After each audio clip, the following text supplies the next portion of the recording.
네, 오늘 정치권 이슈는 최창렬 YTN 개관 해설위원 그리고 박태호 고려대 연구교수 두 분과 함께 얘기 나눠보겠습니다. 안녕하십니까? 안녕하세요.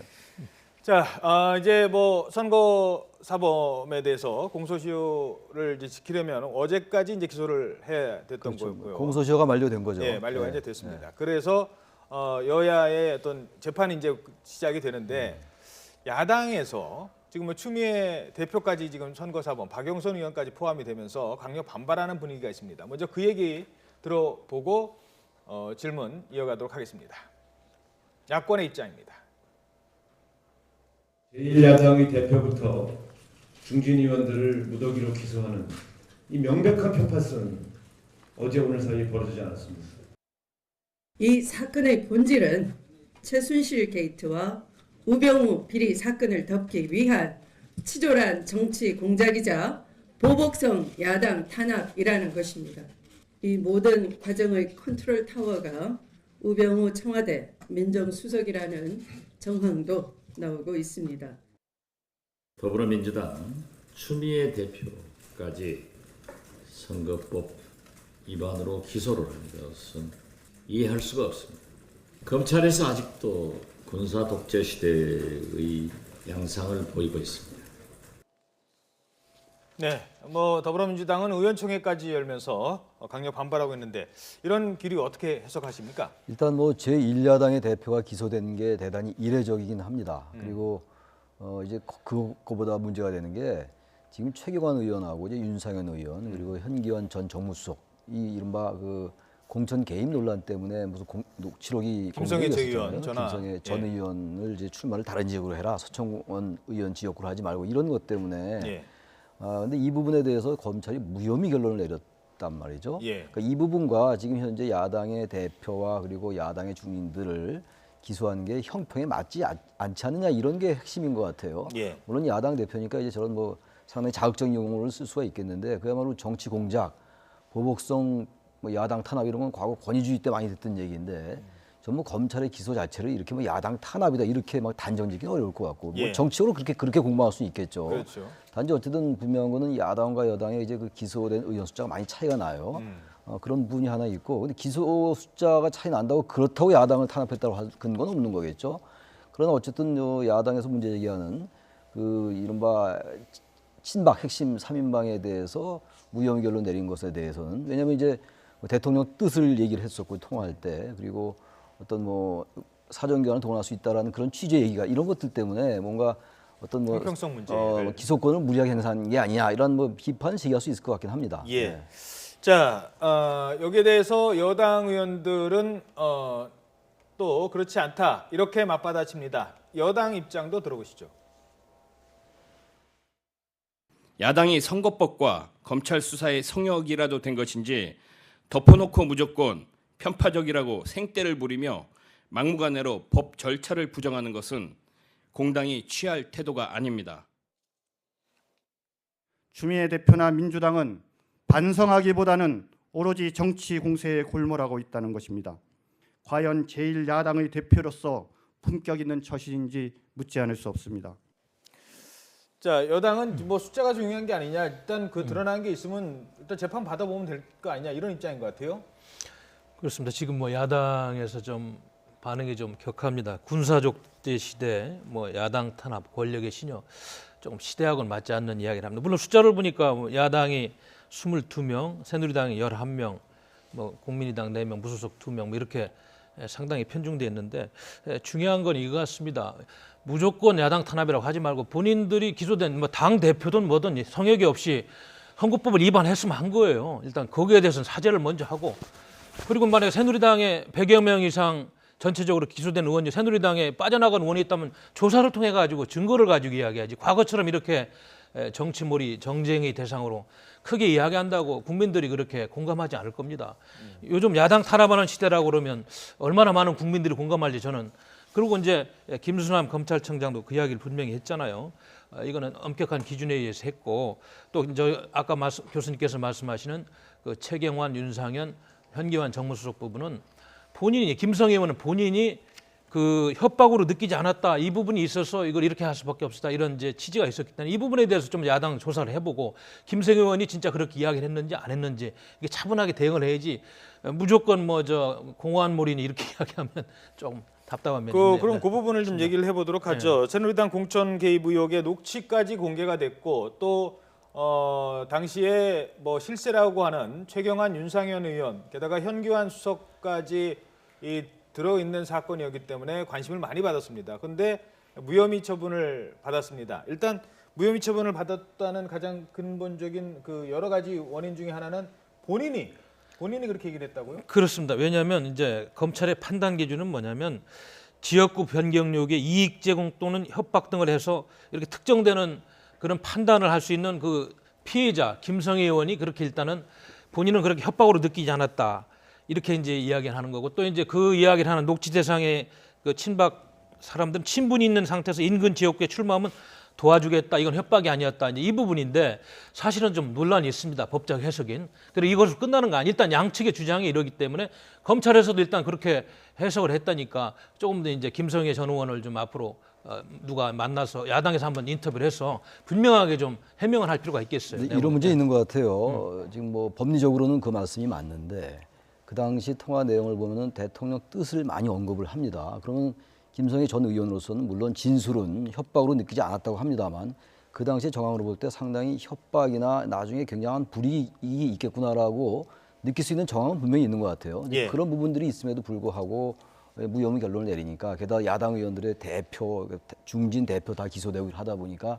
야당의 반발이 저는 극심할 수 있다고 보고 또 하나 이게 대선 정부에 상당히 영향을 미칠 거예요. 이제부터 이제 재판이 진행될 거 아니겠습니까? 그럼 1년 정도 걸린다고 본다면 내년 이맘때쯤 판결이 나는 거거든요. 그렇다면 이거는 상당히 야당에게는 압박으로 느껴질 수밖에 없지 않는가 이런 생각을 합니다.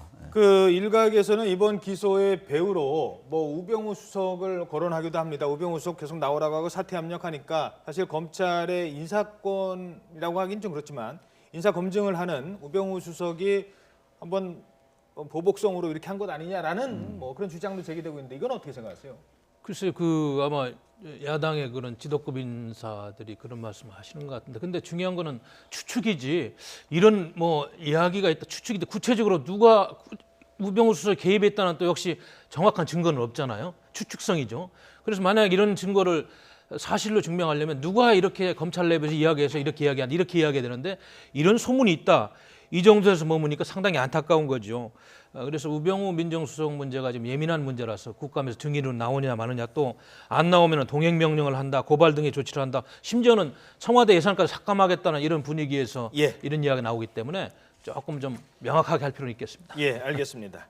자, 뭐 그 정도로만 듣도록 네. 하겠습니다. 네. 자, 그리고 또 하나 어제 국감장에서는 참 뭐 국감장이야 여야 의원들의 어떤 말싸움 당연히 있는 자리일 수 있죠. 근데 어제는 이렇게까지 싸웠습니다. 이 문제를 갖고 싸웠는데요. 문제가 됐던 발언 함께 들어보시도록 하겠습니다. 자, 이 분야는 누가 최고니까 우리 같이 한번 힘을 합쳐보자. 이런 일은 이제까지 저는 뭐 그렇게 왜 웃어요? 내가 그렇게 좋아? 웃지 마시고. 왜요? 왜 웃어요 그럼 난? 왜 사람이 질문하는데 그러는 거예요? 자, 진지하게 들으세요. 선배로서 좋아하느냐는 얘기를 물어본 겁니다. 만약에 그것을 좀 다르게 느끼셨다면은 그것은 제가 유감스럽다고 말씀드리겠어요. 하지만 동료 아니 시계 좀 멈춰주세요. 아니 동료 의원이 계속 하는데 저를 보고 그렇게 비웃듯이 웃고 있는데 기분 좋은 사람이 있겠습니까? 예?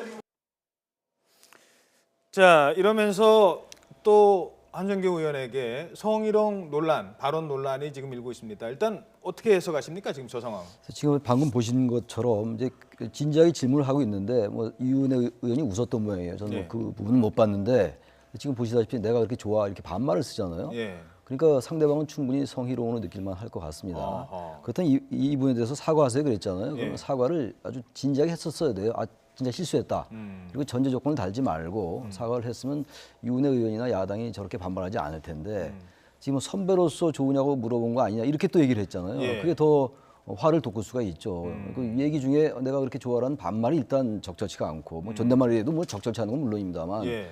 그 부분에 대해서 사과 아닌 사과를 했잖아요. 선배로서 좋아하는 거다라고 이렇게 말을 돌려한 것도 이것도 굉장히 부적절한 것 같고 그냥 이게 얘기하다 보니까 잘못 얘기가 나갔다. 그냥 사과합니다. 정식으로 진짜 이렇게 했으면 저 이렇게까지 문제를 안 일으켰을 것 같아요.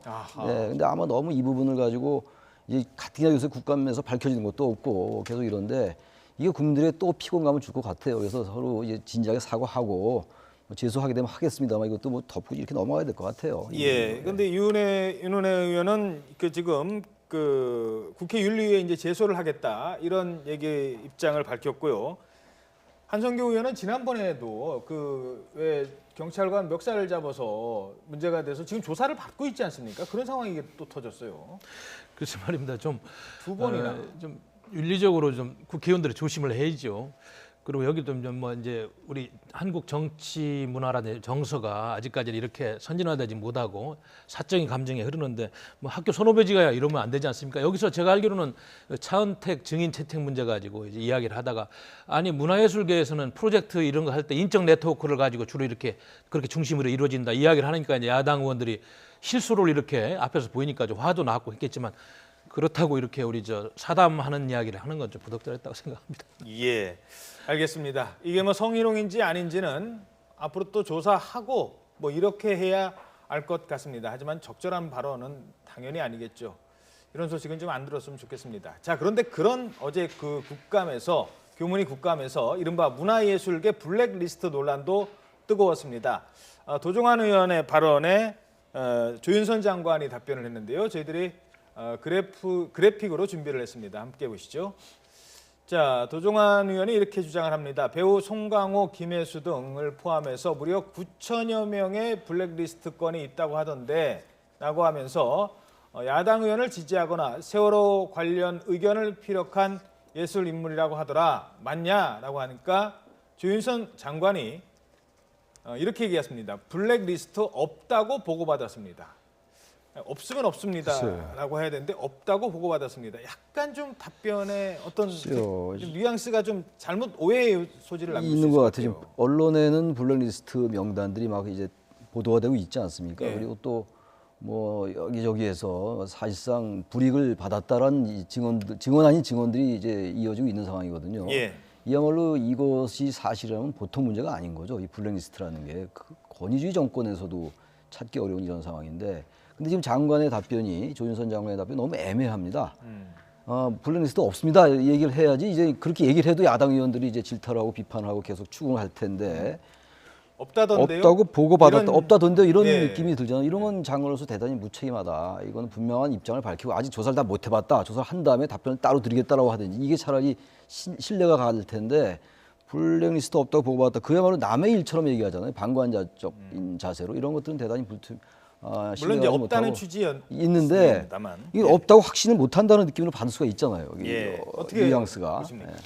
그러니까 우리 아까도 말씀드렸듯이 문화예술인들이 대한민국의 잘못된 정치 문화에 이렇게 이용을 당하고 혹은 뭐 자신의 정치적인 신념이 강해서 그랬다면 그럴 수 있습니다만 과거에도 사실은 우리가 솔직히 이야기하면 이번 정부뿐만 아니고 과거에도 뭐 예를 들면 어떤 모 후보를 지지해가지고 또 출연을 못한다든지 과거 야당들도 그런 사례가 있어. 이번뿐만이 아닙니다. 그러면은 조윤선 장관도 저렇게 답변하지 뭐 다음에 좀 과거 사례부터 조사해가지고 문제점 있는지 살펴보고 한번 보고를 하겠다 이렇게 했으면 더 좋았을 것 같아요. 왜냐하면 이런 관행은 없어야 되지 않겠어요? 예. 그런데 이제 연예인들도 자기의 본분을 넘어서는 그런 너무 과도한 발언이란 이런 것들은 선전선동에 가까운 이런 발언이 있었다면 그거는 좀 자제하는 게 좋죠. 모르겠어요. 좀 정확한 워딩들이 나는 어떻게 나왔는지 예. 좀 문제가 있다고 봅니다. 자, 그런데 여기서 그칠 것 같았던 논란이 이른바 블랙리스트 논란이 일자 이번에는 또 박원순 서울시장이 SNS에 이런 언급을 했습니다. 함께 보시죠. 이런 야만적 불법 행위와 권력 남용을 자행하는 현 정부와 대통령은 탄핵 대상 아닌가요? 라고 또 SNS에 글을 올리자 이번에는 또 여당이 발끈하고 나섰죠. 서울시장이면 대단한 자리인데 좀 워딩이 좀 과격합니다. 뭐 대통령은 그렇게 이렇게 함부로 저렇게 탄핵 대상으로 올려서 되겠어요. 제가 알기로는 뭐 서울시장 선거 때 자신을 도운 연예인 1,608명 포함해서 9,473명이 블랙리스트에 있다. 그래서 이건 야만적 불법 행위다, 권력 남용이다 이러는데 이것도 마찬가지예요. 박원순 시장께서 그러면 이러이러한 과거에 사례가 있어가지고 이렇게 출연 정지된 케이스가 이런 정도 있는데 이거에 대해서 좀 답을 달라고 좀 이렇게 겸손하고 합리적으로 질문을 해야지 대통령 탄핵세라다 이렇게 크게 워딩을 던지면은 모르겠어요. 저는 조금 좀 과다한 생각이 듭니다. 관심을 모으려고 했던 건가요? 점점 이제 어떻게 보십니까? 대선이 1년여 남았잖아요. 예. 여야가 아마 발언의 수위가 굉장히 높아질 겁니다. 아마 아하. 상당히 이제 언론의 주목도도 의식을 할 거고 예. 여야 마찬가지라고 저는 봅니다. 예. 탄핵 같은 경우는 굉장히 그 수위가 높은 발언이잖아요. 예. 아마 박원순 시장이 그러한 부분은 전혀 모르지 않았을 거라는 생각이 들고 이에 대한 여당의 그 반응도 막장 정치 테러 이런 말을 했잖아요. 예. 발언에 대해서 테러라고 받았단 말이에요. 발언한 것에 대해서. 예. 그러니까 여야가 아무튼 이거 좀 뭐 지금 사안과는 좀 다를 수 있는 얘기인데 예. 여러 가지 정치 사안들이 계속 나올 텐데 쟁점들이 계속 이런 식으로 여야가 아마 이제 그 발언의 수위가 증폭될 거예요. 아하. 이런 것들을 관점에서 볼 필요가 있다. 그래서 이런 예. 것들에 대해서 좀 자정 노력이 필요하다. 이 대통령의 만약 블랙리스트의 존재는 아직 모르겠습니다만 예. 그것을 다르게 질타할 수 있거든요. 근데 예. 탄핵이란 말로 바로 연결시키니까 그것에 대해서 굉장히 여야가 민감할 수밖에 없는 그렇죠. 거잖아요. 그렇게 되니까 또 언론의 관심을 관심 끌려고 끌고 하는. 막장 정치 테러란 그것도 굉장히 자극적인 말이고 적절치 예. 못한 발언이란 말이죠. 예. 이런 것들을 좀 정치인들이 여야 정치인들이 그렇게 뭐 안보가 위중하고 국내에 위기가 있다고 하면서 이런 것들은 좀 발언 수를 낮추면서도 얼마든지 자기 할 얘기를 하고 비판할 수 있지 않겠는가 예. 이런 생각은 좀 듭니다. 한 30초 정도 드릴 수 있을 것 같습니다. 이런 정말 대선 후보들의 관심 끌기는 아마 정말 계속될 것 같아요. 어떻게 보십니까? 그런데 대한민국 국민들의 정치 의식이나 수준이 이런 정도 이야기해가지고 관심을 끌겠습니까?